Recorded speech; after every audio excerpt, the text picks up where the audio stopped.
Bonjour et bienvenue dans le Club Éco d'Objectif Aquitaine, nouvelle émission aujourd'hui en compagnie de Laurie Mouillin. Bonjour. Bonjour. Vous êtes la gérante associée de Technique Patrimoine, Tout à fait. entreprise donc spécialisée dans la gestion de patrimoine. Oui. Allez, 2 mots de présentation pour démarrer. Une création en 2007 avec 2 associés, une qui est à Perpignan et la seconde qui est sur le bassin d'Arcachon. On est ce qu'on appelle des conseillers en gestion de patrimoine, donc on est agent immobilier, courtier en assurance, démarcheur financier et conseiller en investissement financier. Toutes ces casquettes-là, assurées bien sûr dans le cadre de l'organisation du travail en fait, puisqu'on est obligé de faire partie de représentations sociales, etc. pour pouvoir proposer nos produits, donc tout est labellisé.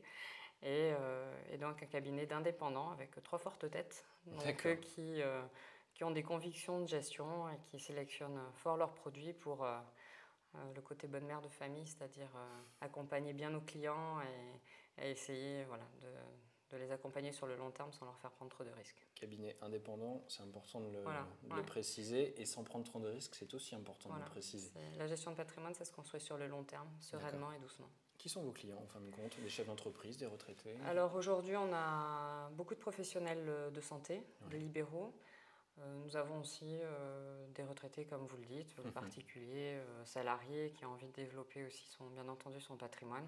Et le côté fort en fait, du cabinet, c'est le chef d'entreprise. D'accord. Alors, je crois que vous avez une actualité un petit peu plus forte que les autres, qu'on va résumer par Vivre sans travailler, qui est un slogan un petit peu piquant. Est-ce que vous pouvez nous décrire un petit peu tout ça? Donc en fait, ça c'est l'expérience du terrain. On a rencontré beaucoup de chefs d'entreprise en fait, qui avancent bien sur le côté pro, puisqu'ils sont accompagnés par les banques, leurs experts comptables. Ils sont à fond dans leur boulot, donc ils bossent. Le côté perso en fait, est souvent négligé. En fait, l'argent est soit maintenu dans la structure et on oublie en fait, de mettre en place des choses dans son patrimoine privé. Ce qui fait que soit il y a une session d'entreprise, on va tout décider en fait au moment de la session, donc les outils ne sont pas en place, aussi bien immobilier que structure sociétaire, que produits financiers qu'on va avoir mis en place en amont pour être le réceptacle en fait de la session. Et nous, notre boulot aujourd'hui, en fait, c'est vraiment de se dire, on propose un business plan patrimoine privé, comme ils peuvent le connaître du côté de l'entreprise, avec un volet immobilier, un volet financier et des produits un peu atypiques qui font le relais entre les deux pour que tout se passe en douceur au moment de l'arrêt de travail. Moi, je ne parle pas de retraite, parce que la retraite, pour moi, ça ne veut plus rien dire. Donc, un jour, ils vont se dire, on arrête de travailler, ou en tout cas de vivre de notre activité professionnelle. Et c'est le patrimoine qui prend le relais, en fait, au niveau force économique pour donner du revenu. Et donc, nous, on organise ce patrimoine pour qu'il leur serve assez de revenus et maintenir le train de vie. Parce que l'idée, c'est ça, en fait, c'est avoir autant d'argent, au moins en tout cas autant qu'on peut une fois qu'on arrête de travailler que quand on est en activité. D'accord. Alors, quelles sont les tendances en matière d'investissement?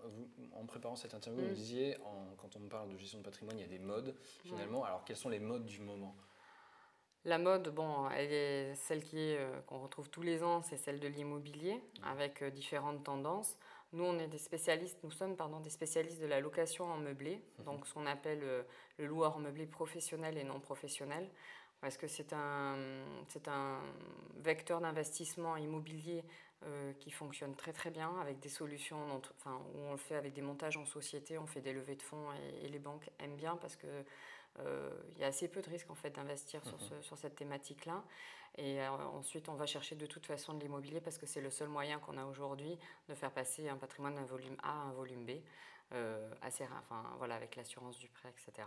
Donc nous, on aime l'immobilier, il faut en faire. Après, on a des tendances fiscales qui nous sont données par le gouvernement. Alors ça s'appelle cellier d'Eurobiens. Aujourd'hui, c'est la loi du flot. La loi du flot, elle a eu un peu de mal à démarrer, elle a eu un peu de plomb dans l'aile en début d'année.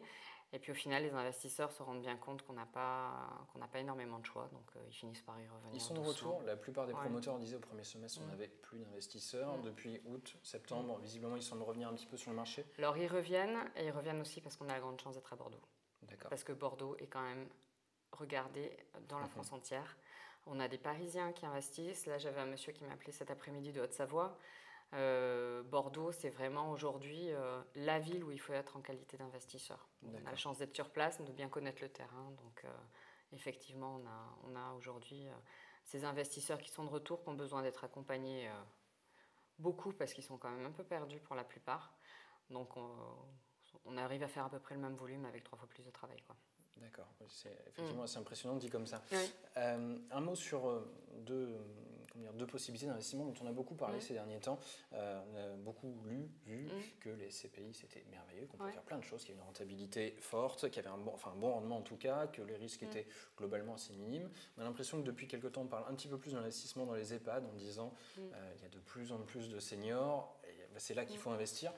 Votre sentiment par rapport à ça? Alors tout se complète en fait. Donc la SCPI en général, on est sur du revenu qu'on appelle du revenu foncier au niveau de la feuille d'impôt. La SCPI, quand elle est détenue en direct, donc on va être sur du revenu foncier. On investit en fait comme si on avait une SCI familiale, sauf qu'au lieu d'être 3, en fait, on va être 1000 ou 1500.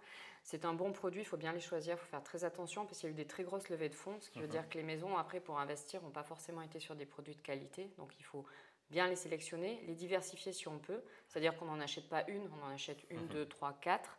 Et en général, la SCPI, ce qui est un peu compliqué, c'est de trouver le financement bancaire. Parce que souvent, la banque va proposer ses propres produits et on n'arrive pas à faire financer les bonnes, en fait. Pour faire simple, ils financent le produit maison qui n'est pas toujours de grande qualité et trouver le relais sur la SCPI de qualité. Donc, on a du mal à faire une levée de fonds sur une SCPI. Donc, c'est plus un produit de remploi, quelqu'un qui a racheté son assurance vie qui va venir sur ce produit-là pour se rassurer.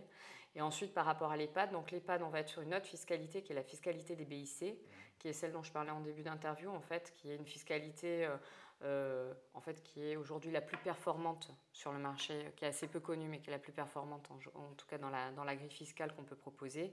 Et effectivement, les EHPAD, c'est très bien, mais c'est pareil, il ne faut pas le faire avec n'importe qui. Et ça reste de l'immobilier, donc il vaut mieux éviter d'aller se perdre en race campagne. On peut faire des EHPAD dans Bordeaux, donc il vaut mieux le faire dans des grandes villes. Si je résume un petit peu votre propos, il faut un petit peu de tout, de toute façon. Surtout pas mettre tous les œufs dans le même panier. C'est un grand credo chez nous. Donc c'est vraiment multi-fournisseurs, multi-produits, multi-sites. Nous, ça nous arrive de faire de l'investissement immobilier, justement quand on fait des LMP avec 5, 6, 7, 8 appartements. On est France entière, multigestionnaire. Faut faire très attention.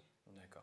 Et sur ces paroles d'avertissement, on va donc conclure. Merci beaucoup. Je vous en prie. Merci en tout cas. Avec plaisir.